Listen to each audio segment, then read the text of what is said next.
includes millions of Americans like my great-great-grandfather and my great-grandfather and my grandfather, all of whom were Irish Americans on both sides of the family.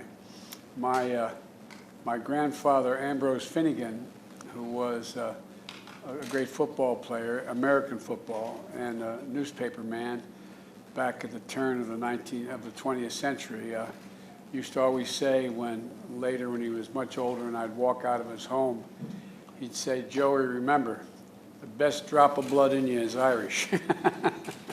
I remembered it, I promise you.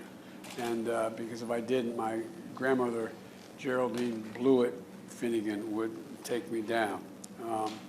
And we have a lot of great memories as well in our family, because one of your predecessors I went over. I've been to Ireland many times, but the first time I went to actually go back and look at my roots and meet my family was back when the last year I was Vice President of the United States, and we went both to Mayo, where the Blewetts are from, and Ballina, the city, and we went to County Louth, where the Finnegans are from. And it was a great, great opportunity for me to show my grandchildren and children and my brother and sister. I joked at the time, but after I left, I wondered why the hell we left in the first place. It's beautiful. It's beautiful. And so I think, there's a lot of folks here in Ireland. My friends from Ireland would always say, the American Irish think they're more Irish than the Irish. But the truth of the matter is that we have a great affection for the country and a great affection for the tradition. And we have Ireland and the United States have a robust agenda that we got to deal with on the substantive side of these issues, Taoiseach, and from combating COVID to strengthening global health security to also discussing our economic cooperation and Ireland's leadership now in the UN Security Council, which we're working together. Our UN ambassador is online with us here, and I just welcome the leadership and your partnership. And my view, and the view of my predecessor, of the Obama-Biden administration on the Good Friday agreements. We strongly support them, think it's critically important to be maintained.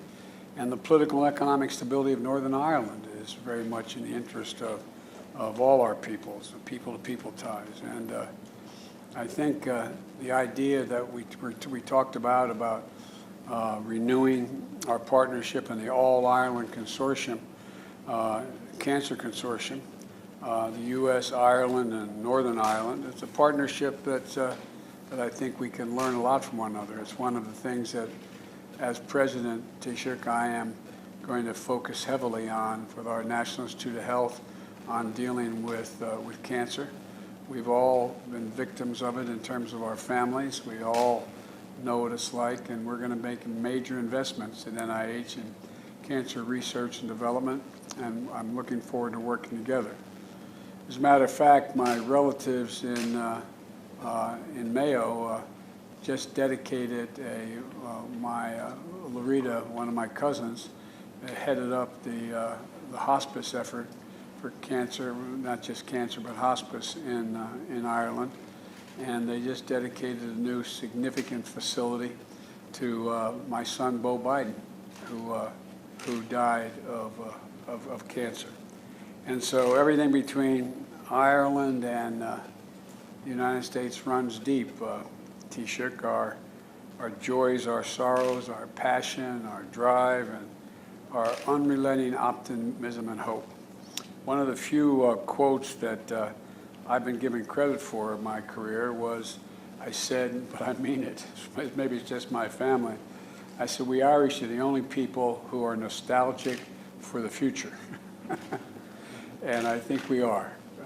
It's a great opportunity for you and I to get to talk a little bit. So I'm looking forward to our conversation, and I'm looking forward to getting deeper into discussion about some of the things that are of great mutual interest to both of us. But as we used to say in the United States Senator, Taoiseach, I yield the floor to you. Thank you very much indeed, Mr. President. And could I first of all, again on behalf of the Irish people, through you express my condolences to the people of America and indeed to the people of Atlanta and to the families of those who were killed and injured in the horrible and very shocking shootings yesterday. And our solidarity is with you, particularly with the Asian American community. We stand together against such mindless acts of violence. And I know, Mr. President, that St. Patrick's Day is very special to you as a proud son of Ireland. Equally, I have to tell you, the people of Ireland are so proud of your election as President of the United States of America. And I can think of no better day for me to have the great pleasure to extend to you their warmest greetings. Thank you. Anachti na féile pádraig Port. Happy St. Patrick's Day. Now, as you said, it feels strange to have to celebrate apart. As you know well, Irish people love to come together to celebrate our heritage and culture with song, with dance, with parades, with poetry, and with pride. And this year, because of the pandemic, it just simply isn't possible. And here in Ireland, people are marking the occasion in their homes, but they will be thinking especially of their loved ones around the world and sending them best thoughts and wishes. And they will do so in the hope that next year will be better, as I and you believe it will. It will. With each person vaccinated, we move closer to the day when people can meet each other, hug each other, and celebrate again. And I greatly look forward to you being able to visit Ireland, as you have done so many times, and as you've said so memorably before. I also hope it will not be long before I can visit the United States again. For now, the bowl of shamrock in front of you is a symbol of the undying friendship between our two countries, a symbol of the good times we have shared and the challenges we have endured, always at each other's side. The green shoots point to the brighter future that I know lies ahead. And building that better future will of course be part of what we discuss today. The policies of our two governments are very closely aligned on the big challenges the world faces. And I look forward to exploring how we can defeat the COVID-19 virus, working together urgently to increase the supply of vaccine for our own people and for people around the world. We should share notes on our plans for recovery, gaining back the ground lost to the pandemic. Both the United States and Europe have put funds of unprecedented scale in place to support this vital work, to build a sustainable and inclusive future, supporting the digital and green agendas, promoting open and fair rules-based trade, delivering greater equality and opportunity. Mr. President, the world has rightly taken great heart from the steps you have already taken to bring the US back to centre stage on global health, on climate, and on human rights. We want to work with you to promote our shared values and interests in the world, including at the United Nations Security Council, on which we are, as you've said, currently serving. We want to work with you on climate action, which becomes ever more urgent as we approach COP26 later this year.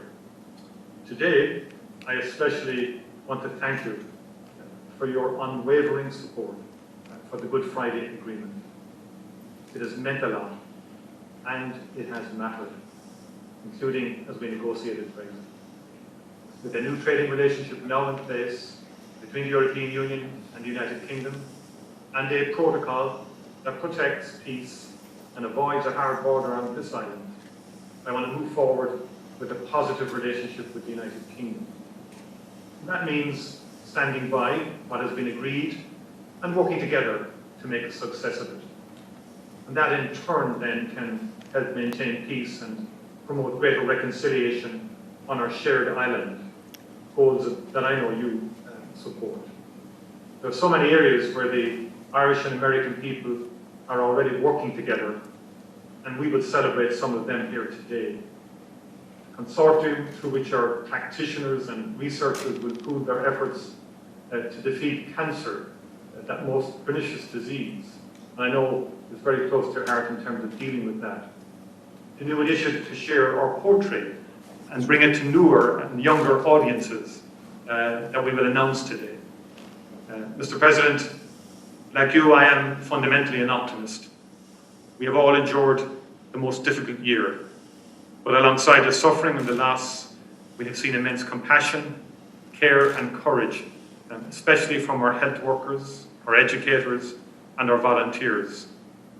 We have seen the world's best scientists come together to deliver treatments, vaccines and hope at extraordinary pace. And I say let the same spirit of cooperation now speed and guide our recovery in the year ahead. Thank you, Mr. President. I look forward to our discussion. I look forward to it as well. We're going to let the press talk out.